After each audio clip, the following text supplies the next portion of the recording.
Bueno, pues muy buenos días a todos y a todas. Gracias por venir a esta charla. Soy Javi Ramos y hoy vamos a hablar de arqueología digital, sobre cómo coger una aplicación de escritorio y transformarla en web. Antes de entrar en la charla, me gustaría hacer una pequeña presentación para los que no me conozcáis. Me llamo Javi Ramos, hola. Vengo del Vendrell, una población de Tarragona, y empecé en este mundillo del desarrollo del software a la temprana edad de los 8 años, cuando mis padres me compraron mi primer ordenador y en lugar de comprarme videojuegos me compraron libros de programación. Entonces, bueno, esa frustración de no tener videojuegos pues se transformó en una inquietud por la programación que me llevó a estudiar un ciclo formativo de grado superior de desarrollo de aplicaciones informáticas y a mi primer trabajo como programador en el mundo de la banca, en el cual pues he tenido una trayectoria de 14 años en el sector financiero, trabajando en auténticos yacimientos arqueológicos digitales, programando en lenguajes como COBOL, RPG, Visual Basic, trabajando con bases de datos Super Legacy.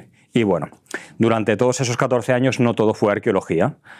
También hubo pues un periodo de transformación y tuve la oportunidad de vivir una de las transformaciones digitales más grandes que se han vivido a nivel empresarial en este país, que fue la transformación digital de la banca, lo cual me permitió de pasar pues del pincel arqueológico y trabajar en COBOL, CIX y DB2 a desarrollar modernas arquitecturas en la nube, microservicios, arquitecturas por eventos, etc. Bueno, pues después de 14 años en banca decidí que necesitaba un salto, un cambio, y me surgió la oportunidad de trabajar para la administración pública, en concreto para la Generalitat de Cataluña, donde durante unos 3 años aproximadamente fui responsable de arquitectura del Departamento de Justicia. Y después de ese tiempo, pues sentí que necesitaba otro cambio, los informáticos somos así, y me surgió la oportunidad de trabajar en Next Digital, donde trabajo actualmente como arquitecto de soluciones y donde pues me dan el tiempo y el espacio para preparar eventos como el que estamos hoy aquí y otros que también son muy guays. Y bueno, a nivel personal pues tengo 2 grandes pasiones, que son la bicicleta, tanto montaña como carretera, y la montaña, especialmente el alpinismo. Y bueno, hecha esta presentación, vamos a entrar ya en materia, ¿vale? Para hablar de arqueología digital, pues quiero contaros una pequeña historia al principio. En esta pequeña historia nos encontramos en un ambiente corporativo, es decir, una gran, gigante empresa con decenas de miles de empleados que gestionan cientos de miles de millones de procedimientos, de flujos de negocio, en fin, tiene una arquitectura tiene una arquitectura rica, variada, con mogollón de arquitecturas random que no encajan para nada entre ellas. Y, bueno, sus empleados pues son como son. Siempre están intentando burlar a los administradores del sistema, compiten por el uptime de la máquina. De hecho, hay un empleado leyenda que no reinició la máquina desde el año 2001. En esta empresa, la última actualización importante que se consiguió hacer a nivel corporativo de toda la empresa fue pasar de Windows 95 a Windows XP, para que os podáis imaginar. Pues bueno, en este rico y variado ecosistema vive y trabaja un arquitecto, un auténtico arqueólogo digital. Y en un momento del tiempo, pues se le encarga una misión. Y esa misión es la de excavar lo más recóndito, lo más arcano que tienen en la empresa para buscar software que está ya realmente deprecado. O sea, ya no software que está antiguo, no, software que ni siquiera el lenguaje de programación ya tiene soporte. O como ellos lo llaman, buscar oportunidades de transformación digital. Bien, pues esto le lleva, con un arduo trabajo, pues lleva a este arqueólogo digital al hallazgo, ¿vale? Cuenta la leyenda que allá por los años 90, un programador súper moderno, súper disruptivo, súper imaginativo, súper guapo, se parece mucho a mí de hecho, bueno, pues tuvo una genial idea. Dijo, oye, tengo aquí a mis compañeros de enfrente que están haciendo unos procesos a papel. ¿Por qué no hago yo aquí un programa con Delphi que está de moda, que es súper guapo, que les va a ayudar a automatizar todo esto? Y así no tengo que pasar por el departamento de IT para que me hagan un software nuevo, esto va a tardar 2 o 3 años, y así, si mis compañeros necesitan que pues les haga algún cambio en el software, pues yo se lo hago. Y así nace la bestia. Ese pequeño software que automatizaba ese proceso, a los compañeros les moló y fueron añadiendo cosas. Ahora añádeme esta funcionalidad, ahora esta otra. Ahora quiero compartir lo que tengo en mi escritorio con lo que tiene el compañero de al lado, o sea que vamos a meter una base de datos, y eso se transformó en un auténtico monstruo. Cientos de miles o millones de líneas de código en Delphi, que eso es Pascal, por si no lo sabíais. Una base de datos con 2 terabytes de información en tablas, vistas materializadas, procedimientos almacenados, triggers. Bueno, este autor de esta obra de arte o de esta bestia informática, pues el pobre ya pasó a mejor vida. Bueno, pobre o afortunado porque se jubiló. Y se jubiló sin haber escrito ni una sola línea de documentación. ¿Vale? Para que os hagáis una idea de este software, la última vez que alguien se atrevió a hacer una release para que fuera productiva en todos los equipos, coincidió esa release con el lanzamiento de Pokémon GO. No sé si a vosotros os ha coincidido en la vida, pero ya os podéis imaginar la época. Pokémon GO tuvo más éxito que esta release, también os lo digo. Bien, entonces el descubrimiento nos lleva a que la empresa se da cuenta de que la mitad de los procesos críticos que tienen en la empresa dependen de esta bestia. ¿Vale? La base de datos, esa base de datos Oracle de 2 teras, es la fuente de información de todos los dashboards de Power BI. Ha hecho tropocientas aplicaciones que sacan información de esa base de datos. Y esto para la empresa es un riesgo enorme. La mitad de los procesos críticos de la empresa o más no se pueden sostener en un software que el IDE dejó de tener soporte el día que salió Windows 10. Así que, ¿qué toca? Deprecar esa aplicación y cambiarla por una nueva. Y es donde le encargan esa misión a ese arqueólogo digital. Esa misión de transformar una aplicación que es altamente crítica, que no tiene nada de documentación, que para manejar el IDE hay que virtualizar una máquina con Windows XP. Y que además, lo que os he explicado de la base de datos, que está compartida con media empresa. Pero los problemas no acaban aquí. Os presento a Sergio. Sergio es un personaje ficticio que me he inventado para ejemplificar el problema que tenemos.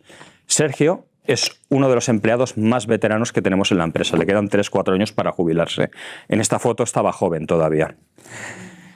Para que os hagáis una idea del tiempo que lleva Sergio y de cómo trabaja Sergio, pensad que en 2002 en España ocurrieron 2 hechos relevantes, 2, no más. Uno fue que adoptamos oficialmente el euro, pasando de la peseta al euro ya por fin. El segundo es que Sergio reinició su máquina por última vez. Desde entonces esa máquina no se ha vuelto a reiniciar. Cada tarde Sergio bloquea la pantalla y cuando se levanta por la mañana la desbloquea para seguir trabajando. Se cuenta por ahí que misteriosamente a veces aparecen registros en la base de datos que tienen timestamp de última modificación 1926. Y es porque el señor Sergio no instaló el parche que actualizaba para arreglar el efecto 2000. ¿Esto a qué nos lleva? Nos lleva a una terrible conclusión que es, si yo quiero desplegar una release, tengo que lidiar con el CI/CD de los años 90. Es decir, tengo que irme al ordenador de ese señor que hizo la aplicación, crear un empaquetable, es decir, un MSI, un installer, y lo tengo que colgar en una web para que alguien se lo descargue o distribuir un CD por correo postal para que el propio empleado se instale ese parche en su máquina y que rece porque no haya conflictos de DLLs o problemas en la instalación. Y esto, no nos engañemos, hay ordenadores en los que nunca va a pasar, como en el de Sergio. Eso nos lleva a una conclusión aterradora, que es que si yo quiero migrar esa aplicación, no puedo tocarla, no puedo tocar el código. De hecho, hay una conclusión, o sea, hay una situación aún más aterradora, que es que ya no tenga el código, que se haya perdido, que solo tenga el ejecutable. Bueno, pues, ¿por qué migrar? Es decir, a ver, ¿por qué migrar o por qué no tocar el código? Existen soluciones, o sea, lo que os estoy contando no es algo nuevo. Podríamos virtualizar máquinas con Windows XP. Instalo el software ahí y obligo a que todos los empleados se conecten por un escritorio remoto, ¿vale? Con escritorios virtuales y utilicen esa versión. Entonces, si da la suerte de que yo tengo el proyecto en Delphi, tengo que empezar a migrar y tengo que hacer estrategias de voy apagando partes de la aplicación conforme hago las nuevas, despliego ahí y en un instante están todas las máquinas, ¿no? Suena maravilloso. Pero claro, no hay que olvidar el contexto. Estamos en un entorno corporativo donde hay cientos de miles de empleados utilizando esa aplicación. Con lo cual, el coste de virtualización es enorme. Las licencias de máquinas virtuales son enormes. Por no hablar de que estamos virtualizando Windows XP, con todo lo que conlleva. Y podemos seguir teniendo el problema de que no podemos tocar el código porque no lo tenemos y además no sé si habéis trabajado con este tipo de aplicaciones legacy en un escritorio virtual desde vuestro ordenador en una oficina, pero la latencia es horrorosa, la experiencia de trabajo es horrible, lo cual llevará a Sergio a reforzar el decir, yo voy a seguir utilizando mi aplicación. Bueno, total que nos encontramos en una situación, por poneros un poco el resumen, en el cual tenemos una aplicación que no hay quien entienda, que no hay ni una sola línea de documentación, que no puede que tengamos el código, puede que no, y que no podemos apagar definitivamente y que no podemos aplicar patrones de migración modernos. Entonces, ¿cómo empezamos aquí, no? Bueno, pues antes de cualquier migración siempre, lo primero que tenemos que hacer antes de tirar una línea de código o ponernos a diseñar la arquitectura es entender qué hacía la aplicación. Si no sabemos qué hacía la aplicación, no la podemos migrar. Y ahora aquí, la inteligencia artificial, y eso esta charla la tenía preparada en septiembre y la he tenido que cambiar radicalmente por las nuevas tecnologías que han ido saliendo y por lo bien que van los nuevos modelos, la inteligencia artificial es la que nos puede ayudar a entender la aplicación, a arrojar luz en ese yacimiento arqueológico que está a oscuras. Pensad en una aplicación legacy de este tipo, ¿vale? 1 millón o más de líneas de código. ¿Qué hace la función SP calcula factura V2 final buena esta sí definitiva V2? ¿Qué es el flag especial número 7? ¿Y qué hace el proceso no borrar? No sé si habéis tocado Delphi alguna vez, o Visual Basic, o Oracle Forms, pero intentar entender esto es un infierno. Un infierno en una aplicación pequeña, imaginaros en millones de líneas de código. Intentar entenderlo sin documentación no es arqueología, eso es masoquismo. Bueno, pues que el hecho de que no se pueda tocar el código fuente en el fondo, en esta situación, es una ventaja. Porque yo puedo tratar el código fuente como datos y puedo construir un oráculo. Un oráculo como el de Delfos, no sé si habéis oído hablar de él, pero era un sitio donde la gente iba, hacía preguntas y le contestaban. La diferencia es que ahora nos va a contestar cosas que vamos a poder entender. Si yo trato el código fuente de la aplicación legacy como si fueran datos, puedo hacer chunks por unidades lógicas, por objetos, por código, para poder hacer búsquedas semánticas sobre ese código. También puedo estructurar esos objetos Delphi o Visual Basic o del lenguaje que estemos hablando, los puedo estructurar en una base de datos relacional, en una base de datos documental. Incluso, si quiero ya ir al grano fino y saber de dónde viene este campo, que ha venido de un trigger, que venía de un stored procedure, que viene de tocar una pantalla donde al final había un botón que hacía tal, puedo crear una base de datos de grafos que nos va a permitir tener una trazabilidad completa de las dependencias de toda la información que tenemos en la aplicación. Y todo este paso al final, lo hacemos con un único objetivo, que es que tengamos un LLM con el cual, mediante RAG, podamos hablar con él para que nos explique cómo funciona la aplicación actual. Pero bueno, esto es muy bonito cuando tenemos el código o cuando el código es texto. Porque os he hablado de Delphi y de Visual Basic, pero hay cosas peores en producción. Hay cosas como Oracle Forms, que ahí no hay manera de rascar el código. Hay cosas como Lotus Notes, que tampoco hay forma de rascar el código. O imaginaros, aquel ordenador donde estaba el proyecto, que estaba expuesto en una sala de museo, y solo se utilizaba para crear el ejecutable, el instalable, para crear nuevas releases, pues se le ha frito la RAM. Y a ver quién encuentra un módulo de DR2 a día de hoy. Pues podríamos no tener el código. Bueno, pues aquí, gracias a la IA y a herramientas de automatización, también tenemos opciones. Podemos con herramientas, tengo que mirar el nombre porque siempre se me olvidan, con herramientas como por ejemplo Test-Complete y Ranorex o con Robot y Autolt, podemos automatizar sets ejecutables que interactúan con ventanas Windows, con los botones, con los campos. Y de esta forma podemos crear estos sets ejecutables que nos van a permitir crear un conjunto Jerkin en el cual yo voy a definir casos de uso, features, escenarios con sus criterios de aceptación a partir de cómo se comporta la aplicación. Es decir, voy a automatizar el lanzarle, rellenar campos en los formularios, darles a los botones, ver los resultados. Con todo eso se lo voy a entregar a una IA para que me lo transforme en un Jerkin que yo pueda entender. De esta forma sabré cómo se comporta la aplicación. Incluso Cuando estas herramientas que interactúan con componentes Windows no pueden hacerlo, como es el caso, por ejemplo, con Lotus Notes, que no hay ventanas Windows, podemos ya recurrir a la magia negra, que es ya más que interactuar con la aplicación, lo que vamos a hacer es capturas de pantalla. Vamos a automatizar con ciertas herramientas, hacer los clics en los botones que están y mediante capturas de pantallas, todos esos sets de ejecución se los vamos a pasar a una IA para que nos haga lo mismo, para que nos cree un Jerkin, un conjunto de Jerkins que nos describan cómo se comporta la aplicación. Estos dos approaches, cuando tenemos código, cuando no lo tenemos, nos van a llevar a lo mismo, a tener un oráculo o una piedra roseta que nos ayude a descifrar. Esa función de calcular factura o B2 final definitivo que no sabíamos qué hacía, si se lo hubiéramos dado a un programador, incluso un programador experto en Delphi, que no conociera la aplicación como en nuestro caso, se habría pasado 2 semanas excavando en el código para entender qué hacía.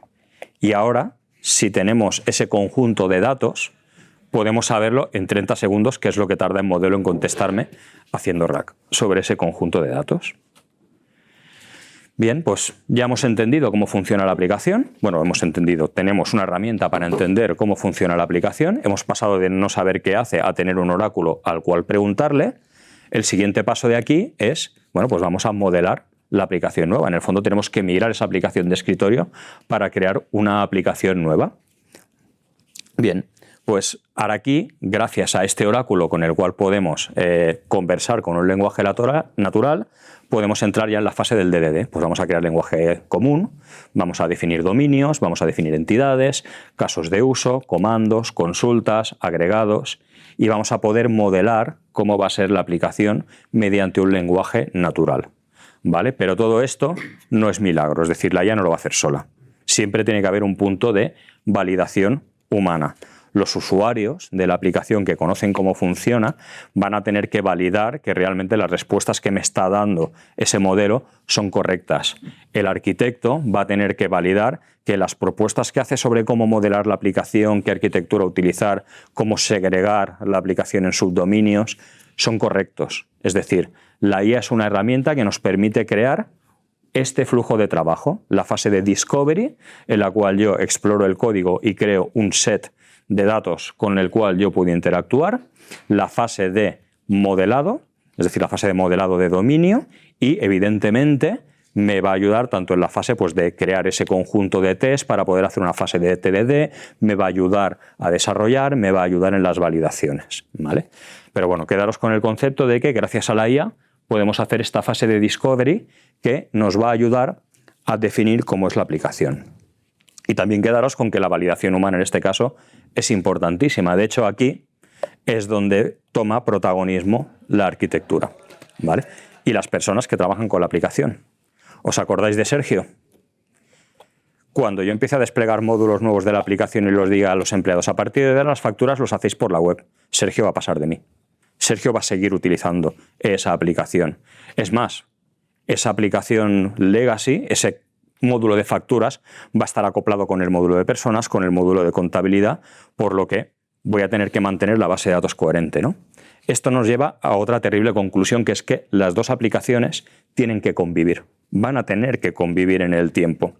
Por lo tanto, vamos a tener que mantener una consistencia entre una aplicación y otra. Y aquí, bueno, pues no vamos a inventarnos nada nuevo, ¿no? Cuando hablamos de migrar aplicaciones legacy a los arquitectos, siempre nos viene el higo a la cabeza, ¿vale? Suena un poco raro dicho así, pero para los arquitectos el higo es como la manzana para los físicos. El patrón Stranger Flick es un clásico de estos tipos de migraciones, ¿vale? ¿Qué tengo? Tengo aplicación cliente, tengo aplicación servidor, yo pongo en medio un proxy o un gateway y hago un módulo nuevo, redirijo el tráfico al nuevo y mantengo sincronizado el antiguo. Hago otro, redirijo el tráfico y así voy haciendo iteraciones hasta que he migrado. Genial, ¿no?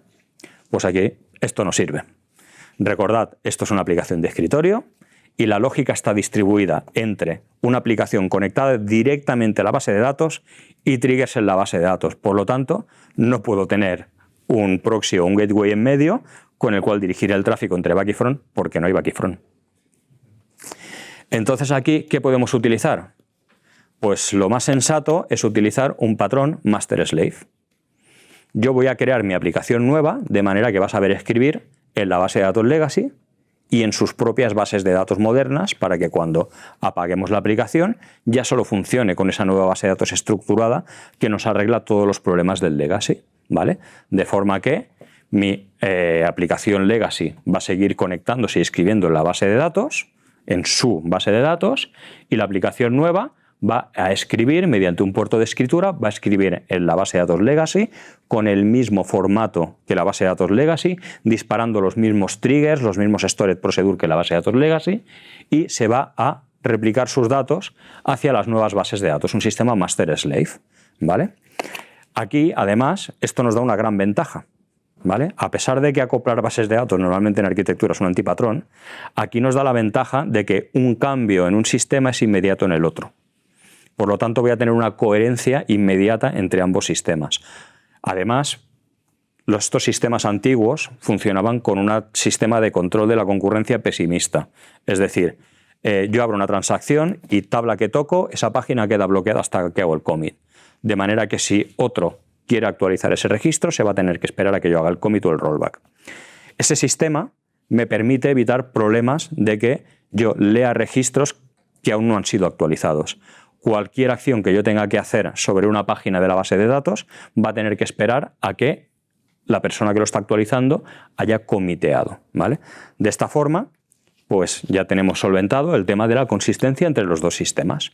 Pero claro, estamos hablando de un master slave, estamos hablando de bases de datos diferentes, de hacer commit en una, luego en la otra. Esto también nos genera ciertos problemas. Lo que nos soluciona la concurrencia, por ejemplo, nos genera el problema de la complejidad. Manejar una aplicación que escribe en dos bases de datos con modelos de datos diferentes es complejo, muy complejo. Y aquí, bueno, por suerte, tenemos patrones, ¿vale? Es decir, patrón de puertos y adaptadores, una arquitectura basada en puertos y adaptadores, como por ejemplo la arquitectura hexagonal, nos ayuda a que la capa de lógica de negocio, la capa que decide qué hacer, cómo modelar el negocio, no sabe dónde se guardan los datos. Simplemente sabe que tiene que persistir un dato. Y esa persistencia se hace a través de una interfaz, a través de un puerto. Y es el adaptador, la implementación de ese puerto, el que encapsula esa lógica compleja de, vale, para la base de datos legacy el esquema es, cuando se da un cliente, escribo en las 12 tablas de clientes que por algún motivo existen en la aplicación y luego replico los datos en mi base de datos de clientes, en mi tabla de clientes, que es la fuente única de la verdad. Eso se realiza mediante este patrón, ¿vale? Arquitectura hexagonal. Un poquito más adelante veremos un pequeño ejemplo, ¿vale?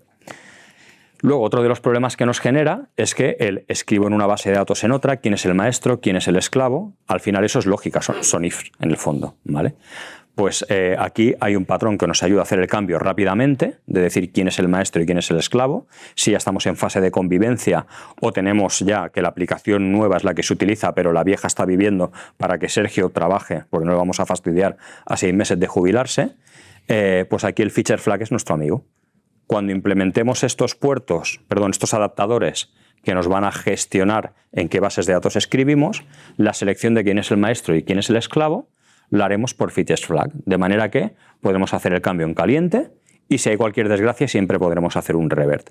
Y no solo eso, sino que lo podremos hacer parte a parte. Lo que explicaba al principio de vamos a empezar por el módulo de facturación. Pues tenemos ahí un porcentaje de la plantilla trabajando en piloto, utilizando el módulo de facturación en modo slave. De manera que yo pudiera ir validando que los datos de la aplicación antigua y los de la nueva son los que son. Y en el momento en que yo sé que todo funciona perfectamente, ya el módulo de facturas a partir de ahora es el master y el slave en el legacy por si Sergio quiere hacer algo con facturas. Bien, hemos resuelto muchos de los problemas que nos planteaban estas arquitecturas, ¿vale? Pero algunas de las resoluciones que hemos dado nos generan problemas nuevos, ¿vale?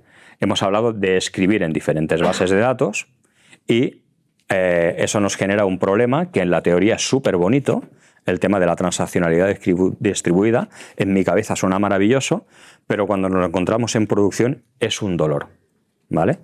¿Qué ocurre cuando hacemos un commit en la base de datos legacy? Ha ido todo muy bien y a la hora de guardar en la base de datos nueva, el commit no funciona. Hay un fallo, se ha caído, ¿vale? Todos estos problemas son problemas que arrastra la transaccionalidad distribuida, ¿vale? Para solucionarlos hay diferentes estrategias y ninguna es la mejor, ¿vale? Solo hay estrategias que se funcionan mejor de una forma para una situación concreta y otras que funcionan mejor para otra situación concreta, ¿vale?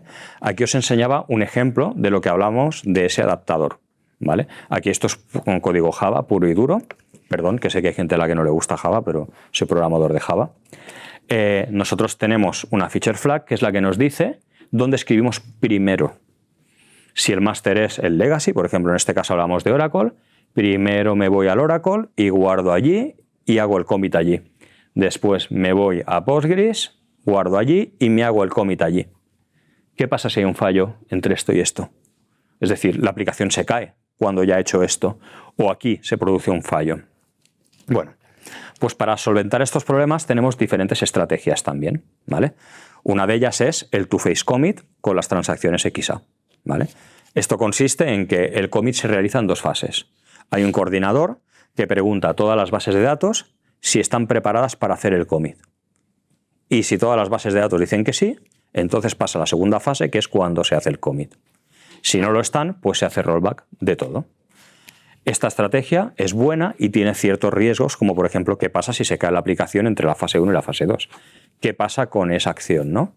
Pues añadir una capa de eventos, ¿vale? Estamos hablando de arquitecturas modernas, en la cual estos comandos que actualizan base de datos se guardan como eventos, nos permite que si yo lo primero que hago es lanzar el evento dispara la transacción es un commit en dos fases y cuando ha acabado se hace el ACK del evento, es decir, se confirma que se ha hecho la acción, pues ¿qué ocurre si se produce algún fallo entre medio? Que el evento no se ha consumido y se va a volver a reintentar.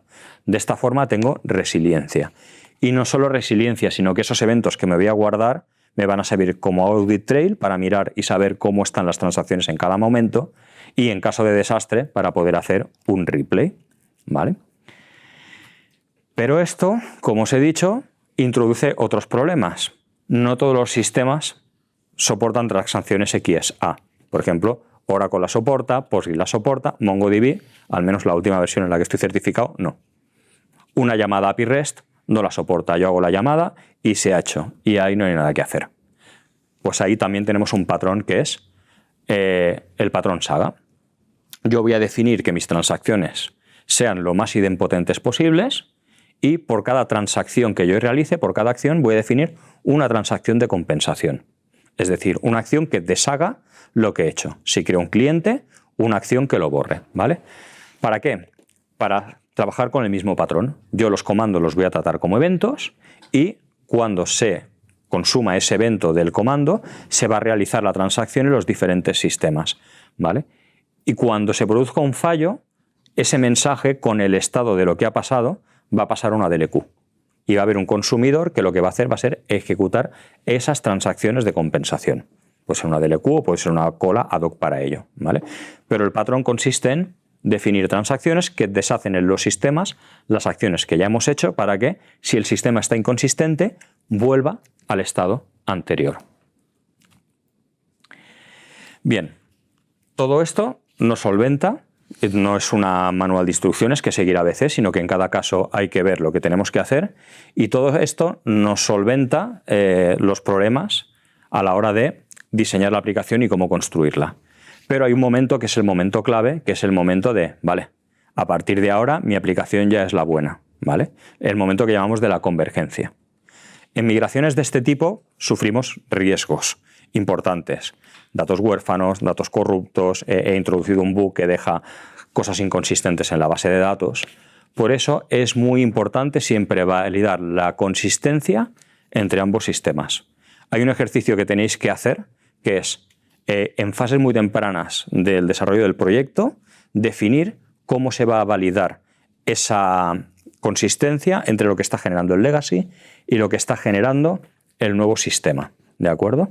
En el fondo, trabajar con el sistema que estamos trabajando de tener un master slave nos da una estrategia de parallel run, es decir, tengo dos aplicaciones corriendo, atacando el mismo conjunto de datos, por lo tanto, los datos de un sistema, de la base de datos legacy, tanto los de la base de datos nueva, deben ser coherentes entre ellos. Por eso es muy importante definir al inicio del proyecto estos procesos y ejecutarlos periódicamente, no solo al final antes de implementar, pero evidentemente antes de implementar también hay que hacerlo. Y con esto, en un principio, ya tenemos resueltos, entre comillas, todos los problemas de los que habíamos hablado a la hora de transformar una aplicación de escritorio y llevárnosla a la web, ¿vale? Entonces, ¿con esto qué arreglamos? Y aquí viene el mensaje potente, que es con el que si tenéis en vuestro entorno alguna aplicación de este tipo, tenéis que ir a hablar a negocio para venderle esa transformación si os queréis meter en ese fregado, ¿vale? Y es, ¿os acordáis de Sergio? Vale. Esta diapositiva a veces genera risas, también os lo digo, pero esos canales fosilizados que aparecen aquí no son una broma. Es decir, yo esto lo he vivido. El generar el CD y enviarlo por correo postal a todas las oficinas de la empresa para que los usuarios se instalen, eso no es una broma. El que el único ordenador en el cual compilaba la aplicación sea muerto y ya no podemos sacar releases, eso no es una broma. Lidiamos en este tipo de aplicaciones con canales de distribución de los años 90 y de la primera década y de los años 2000. Con lo cual podemos llegar a tardar un año o más en desplegar una release. Imaginaros que habéis sacado una release de esa aplicación Legacy y a los 6 meses de la distribución, que aún se está distribuyendo por ahí, detectáis un bug. Tenéis que corregir el bug y rezar para que los empleados lo actualicen lo antes posible y vos podéis encontrar con que tarda 3 años en resolverse. Y mientras tanto, el señor Sergio, que no ha actualizado nada, va a seguir corrompiendo la base de datos con su versión de la aplicación que tiene el bug. Esto, cuando pasamos a una aplicación web, desaparece completamente, ¿vale? Crear una nueva release tarda pues media hora, que es una cifra que me he inventado, pero que es perfectamente plausible, que es lo que tarda en ejecutarse la pipeline y en estar disponible en todos los nodos del servidor, ¿vale? Además, podemos tener estrategias Canary Release para que solo haya un piloto, una parte del tráfico que pruebe esa nueva versión, Blue-Green. Ya se ha acabado aquello de que el señor Sergio pasa de actualizarse, no tiene más opción porque va a tener que acceder a la web. Y esto, eliminar el riesgo de tener diferentes versiones corriendo de la aplicación o de tardar un año en arreglar un bug, es un riesgo que desaparece y lo que más vende el producto. El otro punto que también vende este proyecto es la monitorización. ¿Qué monitorización podemos tener en una aplicación de escritorio conectada directamente a la base de datos?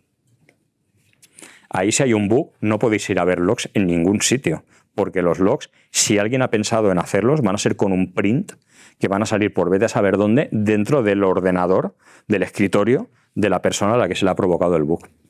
¿Qué monitorizamos? El tráfico de red, la carga de la base de datos, cómo sabemos qué consulta de esa aplicación en Delphi está hundiendo la base de datos. No hay observabilidad posible. Sin embargo, en aplicaciones modernas, pues hay toda una suite. Tenemos Grafana, donde podemos tener dashboard técnicos de KPIs de negocio, podemos tener alertas. Se acabó que me llame, es que me parecen que la aplicación va lenta, ¿no? Ahora, si la aplicación va lenta, tienes una alerta. Puedes mirar qué está pasando, tienes los logs, sabes qué consulta de la base de datos, de qué endpoint viene, de qué botón venía, y puedes poner soluciones. Pasas de ser reactivo a ser proactivo. Y hasta aquí, más que nada porque se me acaba el tiempo, ¿no? Es lo que os puedo contar sobre cómo migrar, cómo modernizar, cómo transformar aplicaciones legacy de escritorio para transformarlas en web, ¿vale? Esto está basado en experiencias personales mías, en proyectos, algunos de hace muchos años, y hay algunas lecciones que he ido aprendiendo que las quería compartir por si os encontráis con ello, pues para que os ahorren alguna noche en blanco o algún marrón. La primera de ellas es preservar la lógica del legacy durante la migración. El legacy manda. Si yo tengo que validar esa convergencia que decía, que los datos tienen que ser iguales en un sistema y en el otro, no puedo ir cambiando la lógica en la nueva aplicación porque el usuario quiere introducir mejoras o arreglar bugs. No. Todo eso se tiene que poner en un backlog y cuando esté la aplicación hecha se migra porque si no me fastidia la coherencia. Esto es una de las cosas más difíciles de batallar con los usuarios o con los product owners, pero hay que defenderlo. El segundo es la IA como linterna, ¿vale? Cuando me cayó el primer proyecto de este calado, hace 15, 16 años, ya me hubiera gustado tener IA para poder hacer lo que os he explicado ahora. Si no, no hubiéramos estado un equipo buceando por Lotus Notes en aquel caso, intentando entender qué hacían las cosas durante más de un año. ¿Vale? Utilizar capas de abstracción, ¿vale? Arquitectura hexagonal, de puertos adaptadores, nos ayuda mucho, sobre todo en las etapas tempranas del desarrollo que aún estamos decidiendo cuál es la infraestructura y cuál es el patrón que mejor va a encajar para persistir ese caso de uso. Nos permite hacer la lógica de negocio, que ya de por sí es compleja, y ya nos ocuparemos de esa capa de persistencia. Feature Flags, ¿vale? Ya he explicado las ventajas, no me voy a extender mucho, pero es una herramienta maravillosa, ¿vale? Yo os recomiendo que si era algo que no conocíais, que empecéis a utilizar. Two-Phase Commit, Saga, otros patrones que hay como las tablas de Outbound. No os caséis con un mecanismo, es decir, utilizad aquel que se adecue mejor a lo que estáis haciendo. Si tenéis Postgres y la base de datos Legacy era Oracle o SQL Server, pues utilizad XApp porque lo va a soportar. Si tenéis Mongo como nueva, pues id a un patrón Saga, ¿vale? Es decir, utilizad aquello, no hagáis un framework y que a partir de ahora todo el mundo hace esto, no. Utilizad aquello que mejor responde al caso de uso. Verificar la convergencia de los datos. Esto es lo que menos, o sea, lo que más dolores de cabeza nos ahorra y lo que menos se cuida en estos proyectos. Desde el primer momento hay que trazar una estrategia de cómo hay que validar estos datos, ¿vale? Y hay que ir haciendo periódicamente y hay que involucrar a los usuarios de negocio con ello. Y lo último, el punto a reforzar para el cliente, que es que la web agiliza la distribución. Se acabaron el año y pico para una release. Es instantáneo, ¿vale? Y como último, pues una reflexión, que es que el código legacy, ¿vale? Que trabajamos mucho con él, no es un marrón, ¿vale? Pensad que el código legacy es la solución que alguien inventó antes de que las herramientas que existen a día de hoy estuvieran disponibles, ¿vale? Así que el reto no solo es modernizarlo, que ya es un reto, o transformarlo o crear uno nuevo, sino aprender de él porque nos puede enseñar muchas cosas. Muchas gracias.